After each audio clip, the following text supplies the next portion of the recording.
During the recession of the early 80s, employment was hard to find. I was a maintenance man with a great work ethic due to my military background, but most employers turned me away. I didn't have an engineering degree, though I was better than most who built things for a living. One day I went to a bar on the Nevada side. Believe it or not, that was how people networked in those days when they wanted to find a source of income. I was already living out of a van. I survived on PB&J sandwiches and ramen noodles. I walked into that tap house and struck up a conversation with a man named Gillen. He had sat next to me. He was well dressed in a pressed suit and almost seemed out of place in such a dive. The dust mites in the rays of sunlight settled on the counter between us as he sipped his highball. "You look like a biker from an action movie," he said. "I'm a handyman searching for a job," I said. "If you know anyone hiring, I'd love to interview." "What can you do?" I asked. I didn't want to brag, but I responded in full by notifying him there was little I was incapable of. I could perform cleaning, light repairs, landscaping, carpentry, and fix appliances. "A wrench is a natural extension of my body," I said. "I'm installing a fence around my property," he said, as he finished a gin and tonic. "The contractors I've talked to want to destroy my wallet. Do you think we could work something out? I'd rather give money to a stand-up guy like you than some of these con artists claiming to be something they're not." "Yes," I said. I proceeded to ask him how many feet of wire he needed. I told him off the top of my head how much the cost would be, when he responded it would be thousands of pounds worth. I reasoned his estate must be massive. He also emphasised that he wanted barbed wire. I should have found that detail alarming, but didn't think much of it in the moment. "When can I look at the place?" I asked. "Tonight," he said, as he shoved the tumbler towards the server. "Hell, right now." We went out to the parking lot. An Audi was awaiting us, the headlights already turned on. A man in a suit sat behind the wheel. I couldn't fathom having a chauffeur. "What do you do for a living?" I said, after we settled in the back seat. I couldn't hide my curiosity anymore. "I'm a biologist," he said. "Not at a stuffy university either. I operate my own lab. We do important research." "How far away is your place?" "Only a few miles." "Something you should know. There's an entire wing of my property under renovation. It would make me happy if your services are available to work on it as well." "How long do you plan on staying here?"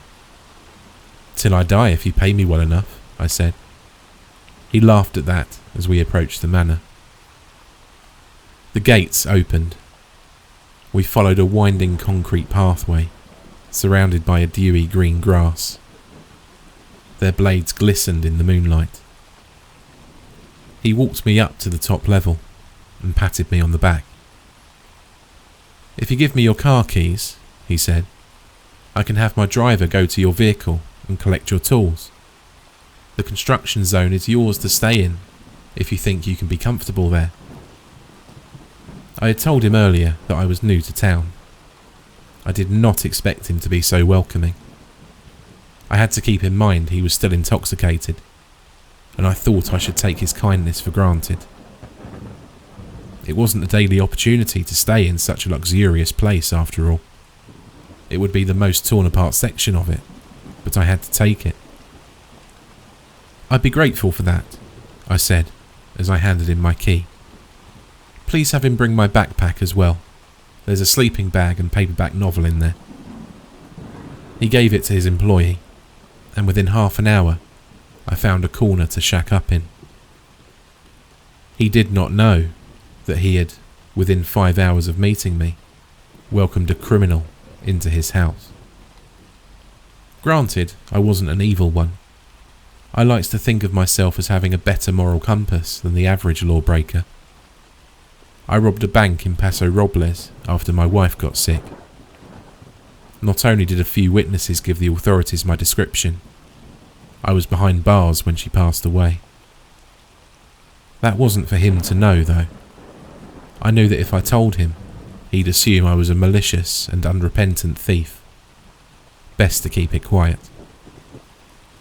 I curled up underneath my blanket. Sawdust surrounded me, and a breeze came over the Sierra Nevada mountains in the distance. The room I was in was a work in progress, since there were no walls, only beams and rows of grimy floorboards. The level looked out at the gardens and the park next to the house. I was grateful to not to have to sleep in the cramped space of my Ford. I had one goal. I had to show him I was valuable, and he would let me stay here until the projects were complete. I awoke around midnight, parched from the few beers I had drank at the establishment earlier.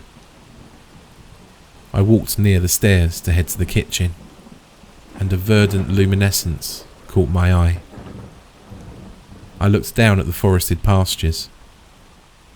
2 men sat across from each other over some kind of board game. The board, which I presumed to be chess, glowed a neon green between them.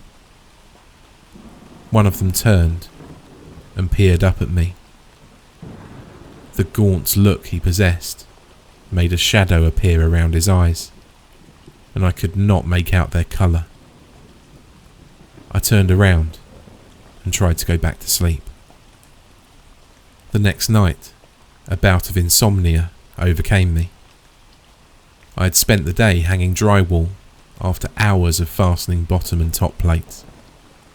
How tiredness had not gotten to me was a mystery. I tried every trick I knew to get back into a slumber. I tried breathing techniques and meditations from psychology books I found in prison. Nothing seemed to work. I tried to get lost in my paperback, a collection by Richard Matheson, and all it did was captivate me. I looked out to see if those men would be there, continuing their competitive match. I didn't understand the hours they kept, and a part of me wondered if they were casing the area to burglarise it. If my negative suspicions were true, that had to be the strangest front ever put up by a potential home invader. As I scanned the wilderness, what I saw next stunned me. 2 women sat down next to each other in a thicket of trees. Both of them appeared to be in their mid-30s. Their faces were visible, but they wore yellow hazmat suits. I crawled to the edge of the flooring to get a better view of them. Their choice of clothing concerned me. That was when a man leapt out from behind of one of the pines and chased after them. Even from my vantage point, he was huge, very lanky and towering. My instincts kicked in. I went downstairs and ran into the woodland in pursuit to help. This was a foolish manoeuvre from the standpoint of self-preservation, but I had to. Leaves crunched under my feet as I made my way deeper into the outgrowth. A screwdriver and a box cutter were in my pockets. They would be the only weapons, besides my grappling, should an act of violence occur. A rabbit hopped by. It stopped to look at me before it moved behind a log. I saw a skull drawn on its fur in black marker. I observed a clearing in the distance and heard a masculine voice. I inched closer. Something crawled in the trees above me. The sound of something sharp, scraping on wood, floated. Although not a religious person, I prayed it was a mountain lion. I continued to follow the chatter, and saw the same two men moving their pieces on the chessboard. One was the bully who had driven the woman away from their peaceful spot. What struck me as odd was how gigantic both individuals were. I was 5'9", but these men had to be tall enough to puncture most ceilings, at least 6'7". Both had blanched faces. I crept behind a bush and watched as one of them boasted in the victory of the match. What they wore was even stranger than the wardrobe of the women I'd seen earlier. They both had leather long coats. Wires and patches hung from their exposed chests, as though they had both escaped from a hospital. One looked in my direction. I knew the obscurity and terrain would cloak me, but him hunting for me out of pure alarm caused a memory to well up. I was in the jungle as I tossed white phosphorus smoke grenades between bamboo stalks. I hoped the bullets flying around me would not connect. I shook my head and came back to the present moment. Now was the time to remain focused. I kept low and made my way back to Gillen's house. I was unsure of what had happened to the females, but relieved to have returned to my new home. The moonlight seemed brighter when I went to rest. The light of it washed over me. I was unable to do anything but stare out at the tree line in anticipation of what else it could bring. "There's a third room I want you to work on," Gillen said as he cut into syrup-drenched French toast. We sat at his kitchen table made of marble. Maple wood cabinets surrounded us and had stainless steel handles. I had never been in such a high-end dining area. I kept expecting his wife or kids to come down and commiserate, if he had any. I had started to form the conclusion that he was without family, but I didn't want to pry. "Sure," I said. "My basement needs to be a little bit livelier. Make it modern, newer." "Like a bachelor pad?" I asked. He stared at me as his forehead crinkled. He savoured the last bite of breakfast before he put his silverware down and finished a glass of milk. As he picked up a napkin and wiped his mouth, he stared at me and placed it in the puddle of liquid sugar on his plate. "No," he said with a shake of his head. "I need it to be pleasing. Imagine if you were remodelling a room you had to stay in no matter what. A place you could not escape from unless you were willing to die. I will show it to you soon enough." I paused and nodded. He was the boss, and though his request was vague to me at the moment, I agreed. Yet I had to state what was bothering me. I wiped my forehead with a napkin before I went further. "Who owned this land before you?" I asked. "Why are you concerned about that?" "I spent some small amount of time in Dalat, Vietnam. Don't know how familiar you are with the geography over there, but it's the capital of the Lam Dong province. It's a scenic place, and the locals call it the City of Eternal Spring. There's a villa there called Pren Pass.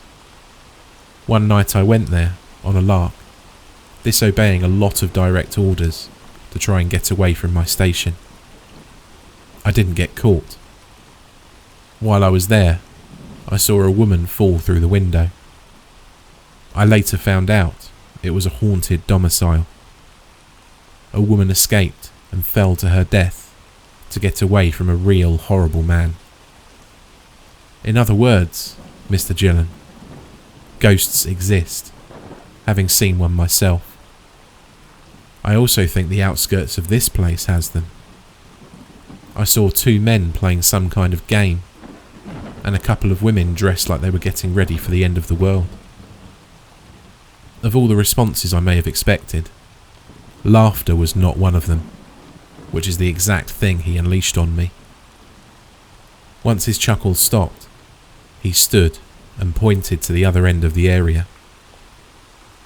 He motioned near the living quarters where sofas and coffee tables sat. "I want to tell you what I expect out of the basement upon completion," he said. I was a bit irritated that he ignored my tale, as though he had not listened to me at all. I still followed him. Even after all these years, I still respected rank structures, often to my own detriment. He opened a door and led me down a flight of stairs. It didn't take long for me to realise it was an underground fallout shelter. The place had metal barriers. Stacked around the chamber were crates of non-perishable goods. In the centre was a metal slab with beakers, vials and microscopes. "There's something I have to confess to you," he said. "Something I have not told anyone else or even spoken about. You know your eyes are not lying to you. You're a reasonable man, no doubt." He took a seat and offered me one near the scientific setup.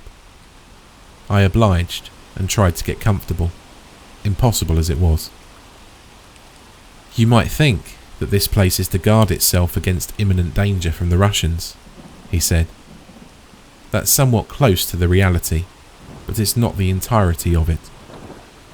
In truth, this place was here before the tensions between the nations even started. This place used to belong to the government before they relinquished it and put it on sale. They did so because something tainted it. Of course, they wanted to sell it to someone who wouldn't find this room in particular to be odd.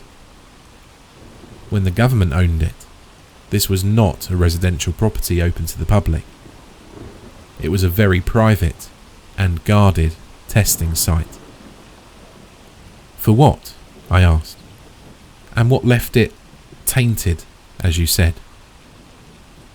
"It was a laboratory for recombinant DNA testing, to aid humanity should the worst case scenario of the bombs dropping happening." He took a seat and scratched his brow. "Mr. Gillen, I know I may look stupid, but they wanted to create a species of man that could withstand blasts of nuclear power," he said. "This is where they housed and collected data on those subjects. The motive behind it was to create an indoctrinated soldier, someone who could crawl across a radioactive continent to get to the enemy, take them out as they cowered in their bunkers. You may be wondering who the victims were in the experiments. Many were volunteers. Some were the byproduct of artificial embryo twinning. Some people in the field of science fiction refer to it as cloning. I find the term pedestrian and not accordance with true scientific terminology. Other guinea pigs had labels. Enemies of the state, for example. Ones cherry-picked by the top brass in the Department of Defense. They could only kidnap, detain and ship those that would go unnoticed when they went missing. So, drug addicts, the homeless, ex-felons. He took in a long breath before he gave the next description of an undesirable. Bank robbers. Gillen lit a cigarette and seemed to revel in watching my face. "Okay," I said. "So some people got brought here against their will?" "Yes, and some tricked into coming here. Others weren't aware of their true purpose until it was too late for them. This lab specialised in long-term nuclear consequences.